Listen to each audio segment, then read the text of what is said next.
नमस्कार, आप सभी दर्शकों का स्वागत है।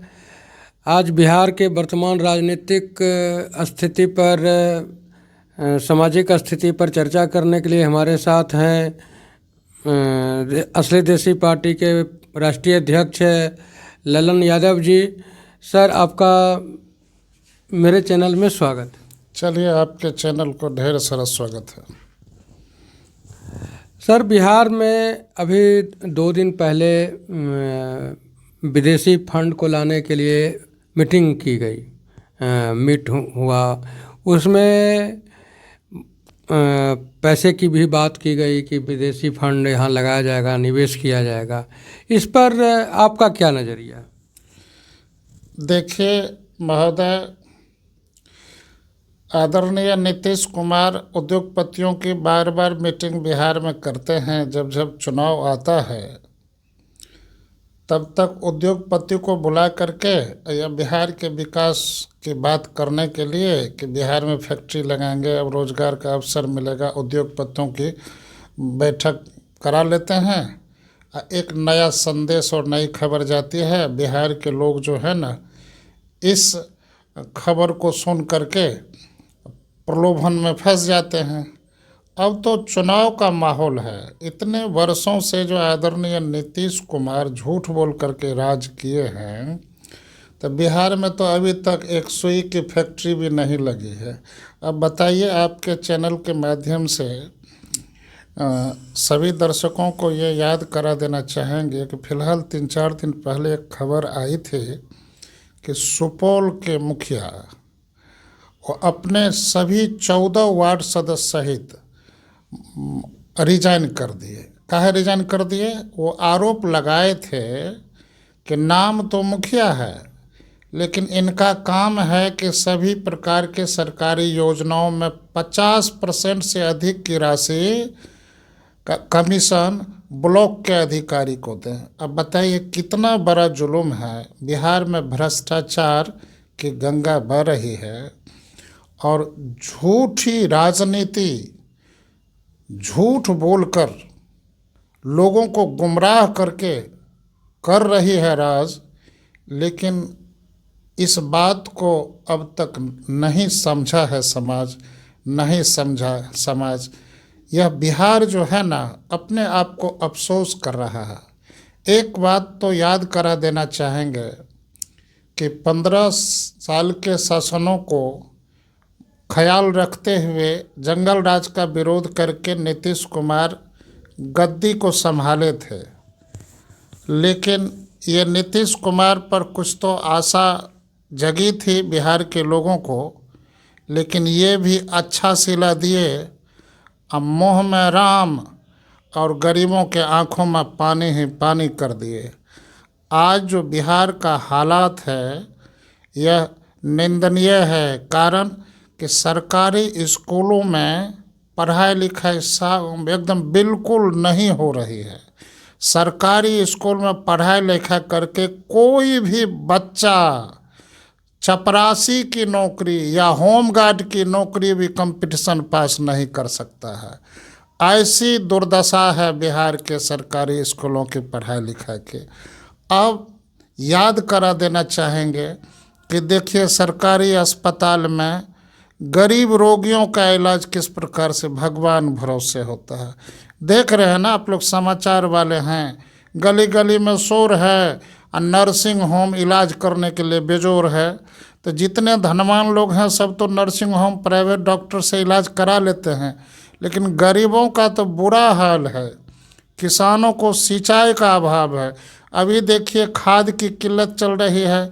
यूरिया, DAP ये सब जो उचित दाम पर मिलना चाहिए नहीं मिल रहा है, और ब्लैक तरीके से मिलता है 4 गुना रेट में।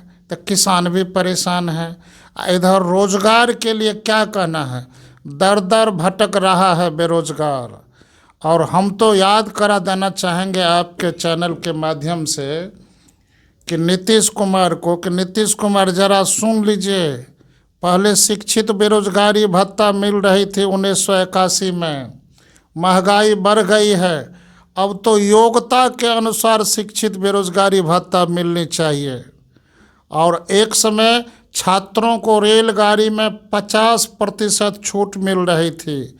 हम तो मांग करते हैं इस चैनल के माध्यम से केंद्र सरकार से भी कि विद्यार्थियों को, पढ़ने लिखने वाले विद्यार्थियों को रेलगाड़ी और सरकारी बस में 50% माना 50% आधा आधी छूट मिलनी चाहिए। अब देखिए सवाल ये उठता है केंद्र सरकार के प्रति कि देश को किस तरह से गुमराह कर रहे हैं कि अब बताइए कि जो एजुकेशन लोन लिए हैं, पढ़ने लिखने के लिए सरकार से लोन लिए हैं, 1 रुपया अभी तक कोई सरकार माफ़ नहीं की है। हाउस लोन जो घर बनाने के लिए कोई लोन लेता है 1 रुपया माफ़ नहीं करता है। अडानी को 80 लाख करोड़ माफ़ हो गया, 70,000 करोड़ माफ़ कर दिया गया। बड़े बड़े उद्योगों के लिए यह प्रधानमंत्री है, हे साहब ये ठीक नहीं, हे साहब ये ठीक नहीं। अब आइए बिहार के तरफ। बिहार की राजनीतिक इस तरह से प्रदूषित हो गई है, बिहार की राजनीतिक में इस तरह से गंदगी फैल गई है, उसको साफ करना बेहद ज़रूरी है।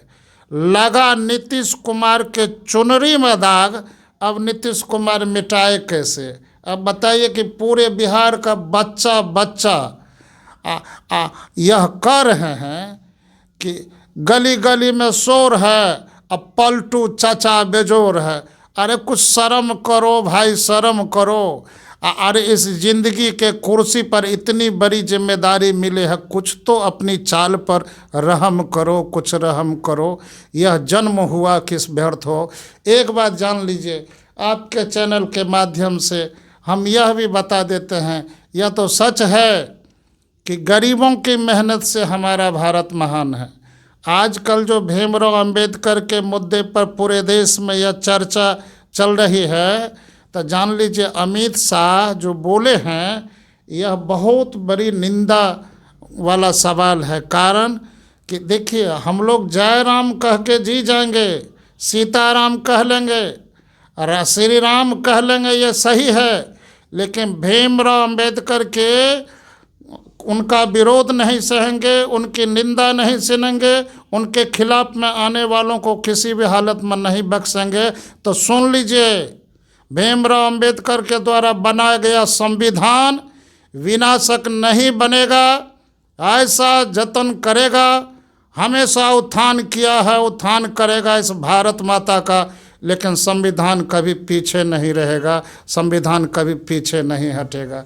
आज जो सवाल बिहार के स्थिति का है, बहुत ही हालात खराब है, जर्जर है। 1977 की लहर है। नीतीश कुमार और आदरणीय लालू यादव के शासन से त्रस्त यह बिहार अब नए प्रकार का परिवर्तन चाह रहा है। हम चाह रहे हैं, लोगों को आमंत्रण करते हैं, छात्रों को, नौजवानों को और सड़क पर छाती तान के चलने वाले लोगों को आह्वान करते हैं कि आइए बिहार को एक नई दिशा देने के लिए दिन में पीसी और रात में सीसी लेने वालों को सावधान करने के लिए आप लोग आगे आइए और नया बिहार बनाने के लिए एकजुट होकर के हम लोगों का साथ दीजिए। आप लोग साथ देंगे, बिहार अच्छी स्थिति में आने के लिए हर एक तरह से रफ्तार लेगी। आपके चैनल के माध्यम से ये भी याद करा देना चाहेंगे कि देखिए अक्सर ऐसा देखा जाता है कि ईमानदार लोगों को, निर्दोष लोगों को बिहार की पुलिस हमेशा फंसा देती है। तो हम तो यह कह देना चाहेंगे कि यदि उसको कोर्ट से निर्दोष साबित कर दिया गया है तो एक के लाइन में सुन लीजिए कि निर्दोष लोगों को फंसाने वाले पुलिस अफसर को भी सज़ा मिलनी चाहिए, मिलनी चाहिए, मिलनी चाहिए। और हम विशेष क्या कहेंगे, हम लोग समता मूलक समाज बनाने चले हैं। आज जो पूरे देश में धर्म की राजनीति चल रही है, यह निंदनीय बात है। भारत का विकास तो ठप है, खाली धर्मों की बात श्री राम में सिमट के रह गया है भारत का विकास। तो जान लीजिए मंदिर, मस्जिद, गिरजाघर ने बांट लिया संसार को। धरती बांटी सागर बांटा, हे मोदी जी, हे भाजपा, अब भी तो छोड़ दीजिए इस श्री राम को, अब भी तो छोड़ दीजिए इंसान को। बुरा हाल है इस देश का। अब आप लोगों के भरोसे है। अब जो खबर छपती है इस देश में कि लोगों का विकास कैसे होगा, तो जान लीजिए मोदी जी वादा किए थे कि 1 साल में 1 करोड़ रोजगार देंगे कि 2 करोड़ रोजगार देंगे। पता नहीं, हम तो ये नहीं समझते हैं कि 10 लाख रोजगार दे रहे हैं। अरे झूठा वादा करने वाले नेता भरमार है।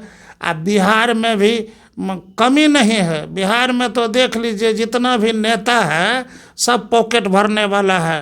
तो अतः आपके चैनल के माध्यम से हम खाली याद करा देना चाहेंगे कि जो चुनाव जीत के जाते हैं तो इस शहर में ज़मीन खरीद लेते हैं, बड़ा बड़ा मकान बना लेते हैं, अब मलाई खाने के लिए दिल्ली में मकान खरीद लेते हैं।